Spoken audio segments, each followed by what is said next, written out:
Mga kabunyog, mga kababayan, magandang araw po sa inyong lahat. Welcome po sa isa na namang episode ng ating Attorney Enzo Bunyog. Kung hindi pa po kayo nakasubscribe sa aking bagong YouTube channel na ito, Attorney Enzo Bunyog, subscribe na po kayo. Kung hindi pa po kayo nakafollow sa aking isa pang ah, social media platform, ang Informador Facebook or Meta page, follow na po kayo. Dito po, mapanood nyo dito itong aking talakayan na hindi lang po isa. Tulad ngayon, 3 topics ang tatalakayin ko para mahaba-haba ang talakayan natin. Pag-uusapan natin una, iimbestigahan di umano ng gobyerno, ng AFP at ng PNP ang posibilidad na yung mga nangyaring rallies ng mga Duterte supporters ay funded, foreign funded. At pag sinabi nating foreign funded, sino pa ba naman yan? Di natural China yan. Pag-usapan nga natin yan.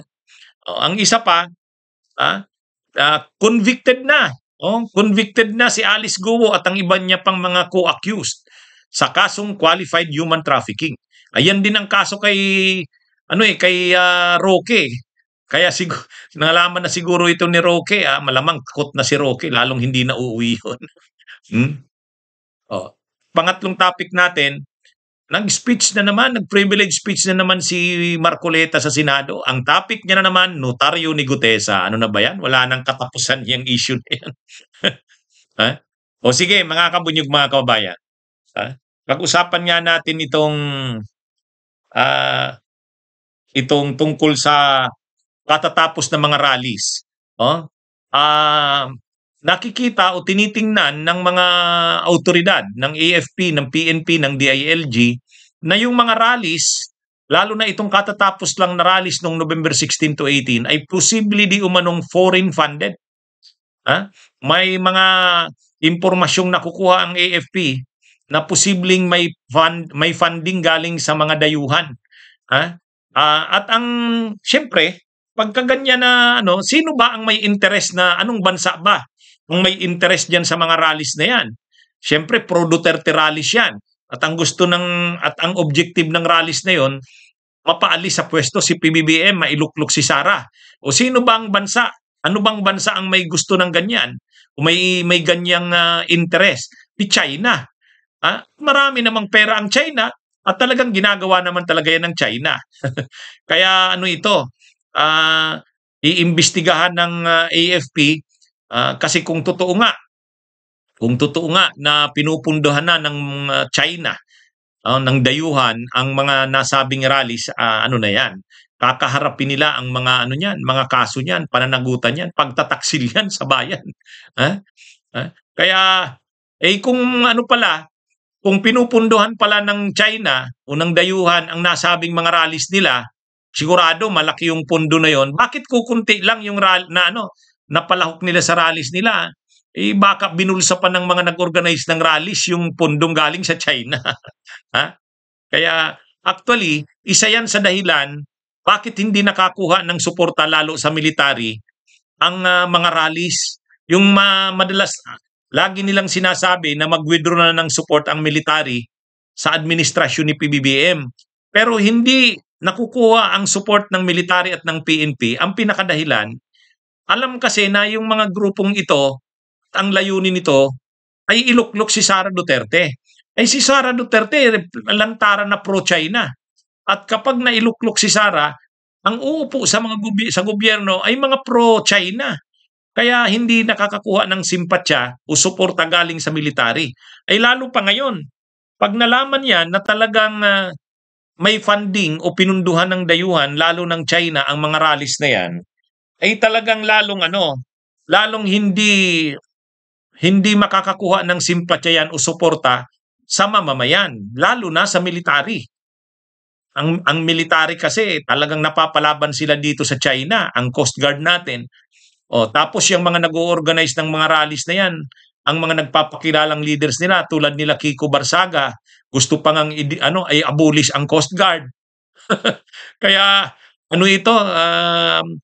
questionably itong mga personahe at saka mga grupong nagsagawa ng mga nasabing rallies. lantaran silang lantaran na mga pro-China.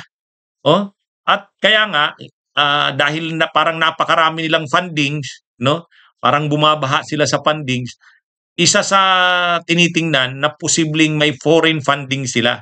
Funded sila ng dayuhan at posible China 'yan. Anyway, tama 'yan, imbestigahan 'yan. Para malaman talaga ang katotohanan at kung totoo nga na tumatanggap sila ng pondo, ayuda galing sa China, ginagamit nila sa kanilang mga destabilisasyon, sa kanilang mga mobilizations at sa iba pang mga aktibidad nila, ay dapat lang talaga panagutin sila. Tuloy yung batas natin sa treason at sa sa pangi-espiya, dapat i-upgrade na, i-update na eh. Kasi itong mga nangyayaring ito, mga katraidoran ito sa bansa eh. Dapat maparusahan ito. Kaya sana yung Senado at ang Kamara magpasa na ng batas na mas matapang pagdating sa treason at pang-iispiya. Kasi itong mga ginagawang ito, katraidoran ito sa bayan eh. Lalo pa kapag tumatanggap ka na ng pondo galing sa dayuhan. Napakamapanganib na niyan. At ang dayuhan pa na pinagkukunan mo ng pondo ay mayroong tunggalian. Mayroon tayong dispute o tapos dun ka kukuha ng pondo at ang pondo na yan gagamitin mo pa sa mga rallies. Ang purpose pa ng rallies mo ay patalsikin ang nakaupong gobyerno, palitan ng katulad ni Sara na kilalang maka-China. O yan, ito. Kaya sana seryosohin yan, hindi lang dapat sa salita yung sinasabi na yan ng AFP na iimbestigahan nila yan. Dapat seryosohin. Kapag talagang napatunayan na totoong tumatanggap sila ng foreign funding, parusahan sila. Dapat masampulan na yan para hindi na lumalaki, umaalagwa. Napakahirap ng kinakaharap ng ating bansa pagdating sa China, tapos ganyan ang ginagawa nila. At lalo pat palapit ang 2028, malapit ng eleksyon ng presidensyal. Ang China, lalong magiging aktibo yan. Pupunduhan talaga niyan ang mga kandidatong maka-China mula presidente lalo na kung si Sara ang tatakbo. Talagang pupunduhan ng China yan. Isa yan sa bagay na dapat nating paghandaan. Dapat malabanan yan. Kaya ito, kung dito pa lang sa rally, pinupunduhan na ng China, di lalo na yung eleksyon sa 2028. Sisiguraduhin nilang manalo si Sara eh. Sigurado yan. Kasi yung interest ng China na protektahan, na itaguyod nung panahon ni Digong. Kaya lang nung nagpalit ng administrasyon, akala nila, dahil magkasama yan sa UNITEAM, tuloy ang maliligayang araw ng China. Buti na lang nagbago ng foreign policy si PBBM. So sana hindi mapalitan ang foreign policy na yan. Kaya lang pag napatalsik talaga si PBBM o napalitan si PBBM at lalo na kung ang pumalit ay si Sara, ay wala, talagang pro-China yan. Mabuti na lang hindi nagtagumpay itong mga destabilisasyon na to. At mabuti na lang ang military naninindigan, hindi nila susuportahan yung mga destabilisasyon na yan dahil pag nagtagumpay yan, ang iluluklok niyan ay si Sara Duterte na malinaw na maka-China. Ayan, mga kabunyog, mga kababayan.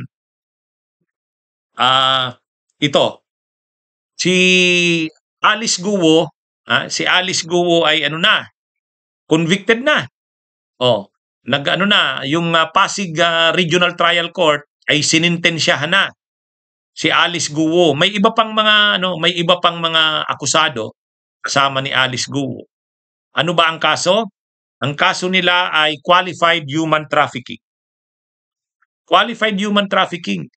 Ngayon mabigat 'yan kasi kapag simple na human trafficking hindi masyadong mabigat. Pero pag qualified human trafficking, mabigat 'yan.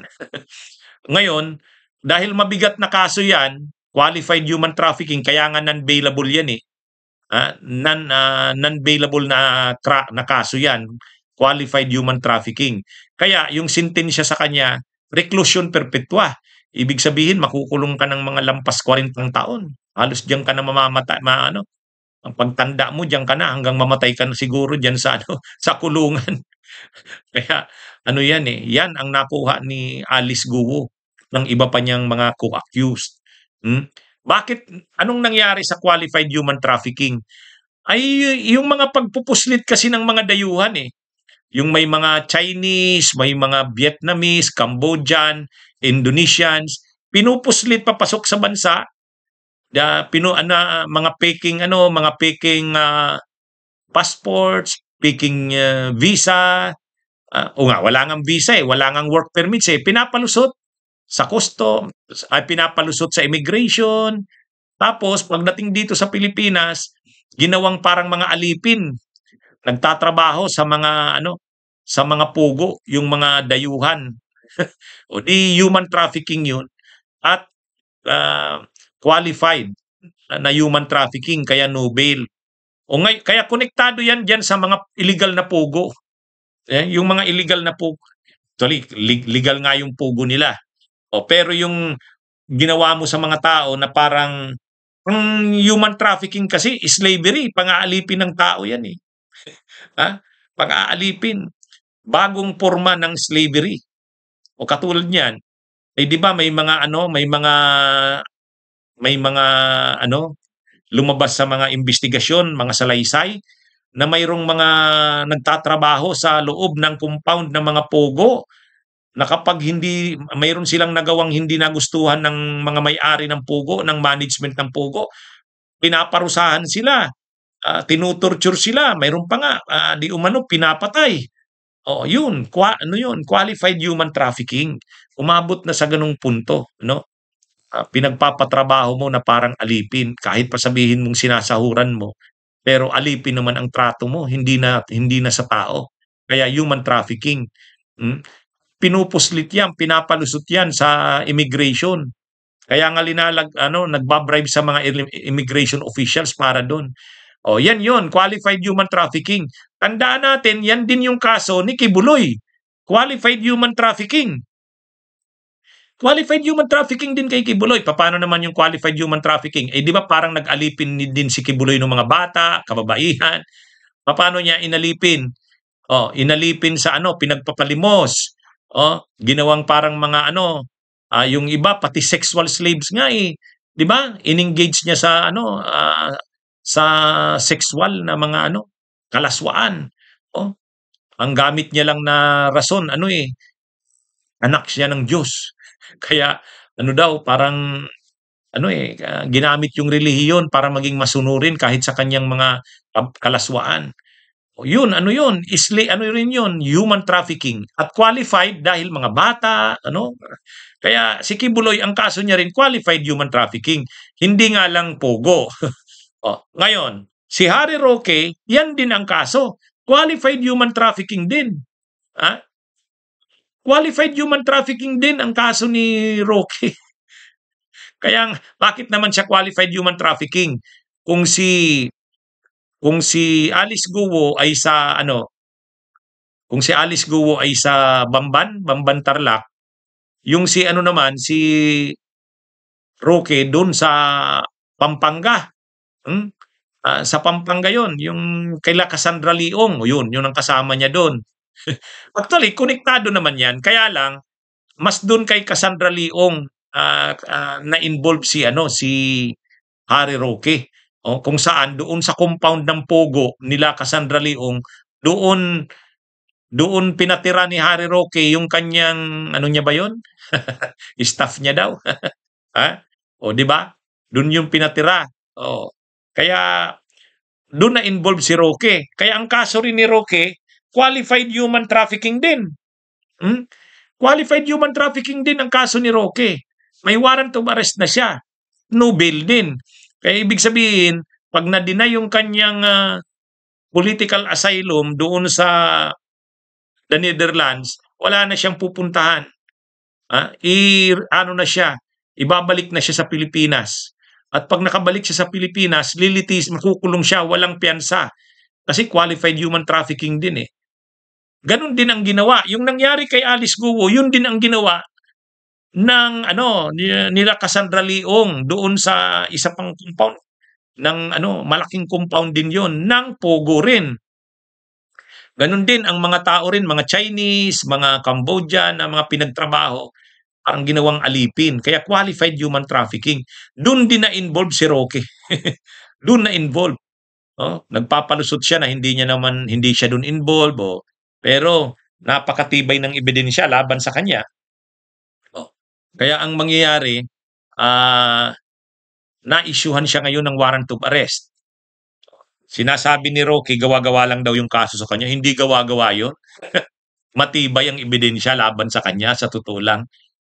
Kaya 'pag nakabalik siya sa Pilipinas at nakulong, mako-convict din siya. Actually sa Pasig Regional Trial Court din. Oh, ano 'yan, mako-convict din 'yan si Roque. Kaya ano ito, matindi itong anong ito. Siguro nakarating na kay ano, kay Roque ang nangyari kay Alice Guo. So iniisip niya, yan din ang kaso ko, qualified human trafficking tapos illegal na pugo rin.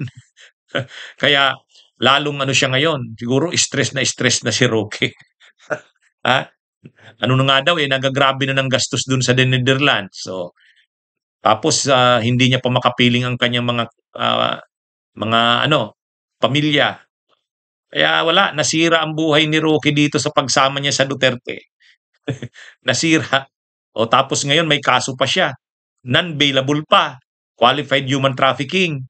At yung mga unang nakasuhan tulad nito nila Alice Guo na convict na. O reclusion perpetual. Ano yan um, halos habang buhay na pagkakabilanggo yan. 40 years. O yan ang kakaharapin din ni Roque. Hala? Ano ito? Ha? O ngayon mga kabunyog, mga kababayan, itong si Marcoleta naman, nag-privilege speech na naman sa Senado. Sa privilege speech niya sa Senado, ano siya, ang topic niya na naman, ang subject niya na naman, Marcoleta, yung notaryo. Ang sinasabi ni Marcoleta doon sa privilege speech niya, si Gutesa daw ay biktima ng mga peking nagnunotaryo. Pero hindi siya involved sa pagpipeke, siya pa nga ang biktima. So sabi ni Marcoleta, bakit daw ngayon parang ang parurusahan pa sa nangyaring yun ay si Gutesa. Samantalang siya nga daw ay biktima. O yun ang sinasabi ni Marcoleta. O, kasi ang sinasabi ni Marcoleta, ang practice naman talaga ng mga abogado, hindi na sila silang pumipirma. Dinidelegate nila sa kung kaninong staff nila, o ikaw pwede ka magpirma, ganito, gayahin mo lang to. O. Kaya yun daw ang nangyari kay Gutesa. Yan daw ay kalakaran ng mga nagnunotaryo. O, ngayon, hindi naman alam ni Gutesa yun na yung pumirma ay hindi yan yung abogado. O, basta pumunta siya para magpanotaryo. Totoo ba yung sinasabi ni Marcoleta? Yes, totoo naman talaga yan. Mayroon talagang ganyan. At talaga naman, may practice na mga ganyan ang nagnonotaryo. Pero mali din talaga yon.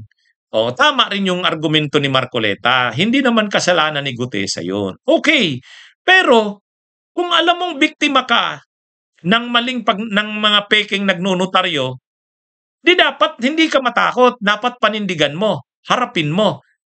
O, hahamunin mo yung yung abogado. O, dahil wala ka namang kasalanan. Ang problema kasi, anong ginawa ni Gutesa? Pinatawag ng judge ng Regional Trial Court ng Manila para marinig yung side niya. Umattend ba si Gutesa? Hindi. Hindi.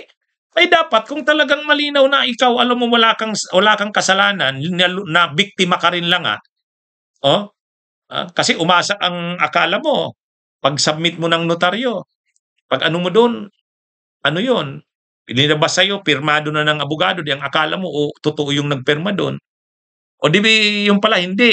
O di ano yun, napiki ka o kasi hindi biktima ka, hindi ka kasabwat.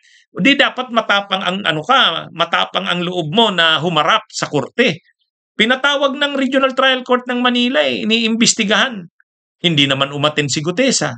Pinatawag din ng NBI, hindi rin umattend. Pinatawag din ng DOJ, hindi rin umattend. O, kaninong kasalanan? O tapos ngayon i-speech si Gutesa ay si Marcoleta. Paulit-ulit siya niyang issue na yan kay Gutesa sa notaryo. Hindi na nga yung notaryo ang importante. Okay, wag na yung notaryo. Doon na lang sa testimonya niya. O di i-present nyo na Marcoleta, kayo nila defensor. I-present nyo na sa hearing. Paulit-ulit kayo niyang Gutesa ninyo. O doon pa sa pati sa rally ng Iglesia ni Cristo. Ang sabi doon, yung mga ministro ng Iglesia ni Cristo, saan kayo nakakita nang ikaw na nga yung testigo, ikaw pa yung kakasuhan? Imagine niyo yan. Simple lang naman yung issue na yan kay Gutesa. Okay, kung totoo nga na biktima siya ng nagnotaryo na yan, hindi naman pala totoo yung perma, o di biktima siya, di dapat harapin niya yan. Kung pwede, balikan niya nga yung opisina ng sinong staff doon yung nag-entertain sa kanya. Ano yun? Magpasama siya sa NBI, puntahan niya yun. Yung staff na yun. Dinapahiya ngayon yung abogado. Pangalawa, nag-attend dapat siya sa hearing na sinagawa ng Regional Trial Court. Kasi nag-imbestiga yung RTC, yung judge. Kaya ang conclusion ng judge, ano yun? Totoo, piniki. Tapos imbestigahan si Gutesa. O ngayon, paano mo maiimbestigahan si Gutesa? Hindi naman nag-a-appear. Di dapat sana mag-appear siya. Pakita niya na na